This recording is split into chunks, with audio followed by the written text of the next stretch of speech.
जातीकडून तुम्हाला जय भीम म्हणण्याची अपेक्षा आहे, मांगाकून जय भीम म्हणण्याची अपेक्षा आहे।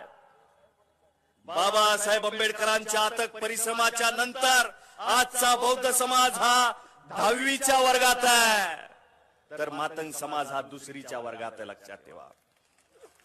त्यांच्याकडून तुम्ही जी अपेक्षा करत आहात त्यांना बाबासाहेब आंबेडकर समजलेले नाहीत, आणि ज्यांना बाबासाहेब आंबेडकर समजलेले नाहीत त्यांना काही समजलेलं नाही, लक्षात ठेवा।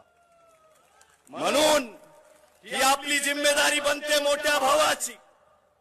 याचा हा जो समतेचा रथ बाबासाहेब आंबेडकर जोडत आहेत, या प्रत्येक साळी माळी तेली तांबोळी कोष्टी नावी लवार सुतार मार मांग डोर चांबार कायकाडी वडार भिल्ला या 18 पगड जातींना सोबत घेऊन जाण्याची जिम्मेदारी आज बौद्ध समाजावर येऊन ठेपलेली आहे।